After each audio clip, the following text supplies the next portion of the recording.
అల్లుడు గారు, అల్లుడు గారు. అత్తయ్య బాగున్నారా? వస్తున్నట్టు ఒక మాట కూడా చెప్పలేదు.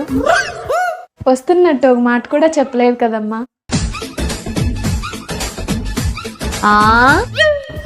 బాగున్నారా అత్తయ్య?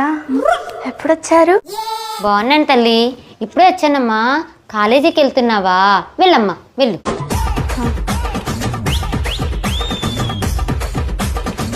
వెళ్ళొస్తా అన్నయ్య. సరేమా.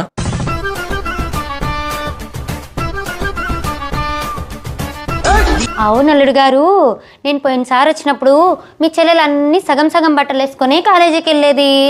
జీన్సులు, స్కర్టులు, స్లీవ్లెస్లు.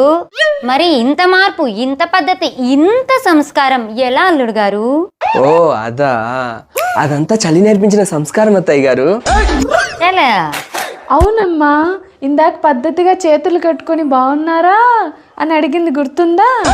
బాగున్నారా అత్తయ్య? ఎప్పుడొచ్చారు? చలికి తట్టుకోలేక ఇలా పద్ధతిగా చేతులు కట్టుకుంది. బావా తిన్నామా? ఓ అమ్మ తిన్నామా? అందరూ రండి రండి తిందాం. అల్లుడు గారు, నా కూతురు 10 వరకు అన్ని సీరియళ్ళు చూసి కానీ అన్నం తినదు. అలాంటిది 7కే తింటుంది. ఇది కళా నిజమా? ఇదంతా నిజమే అత్తయ్య గారు. చలికి వేడివేడిగా తినాలని అందరూ త్వరగా తినేస్తారు అత్తయ్య గారు. ఇదంతా చలి నేర్పించిన సంస్కారం అమ్మా.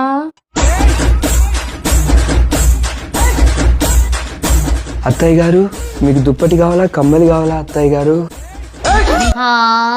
ఇదేంటి అల్లుడు గారు, మీరు వెబ్ సిరీస్లు సినిమాలు చూసి కానీ 1 గంటకో 2 గంటలకో నిద్రపోతారు కదా, అప్పుడే నిద్రపోతారా? చలి కదా అత్తయ్య గారు, త్వరగా ముసుగు కప్పుకొని పడుకోవాల్సిందే. ఓయమ్మో, ఇది కూడా చలి నేర్పించి పెట్టిన సంస్కారమేనా అల్లుడు గారు? అలాగే అనుకోండి అత్తయ్య గారు. ఓయమ్మో ఓయబ్బో, వస్తే వచ్చింది కానీ చలికాలం ఈ కొంపని సంస్కారవంతుల కొంపలాగా మార్చేసిందాయే.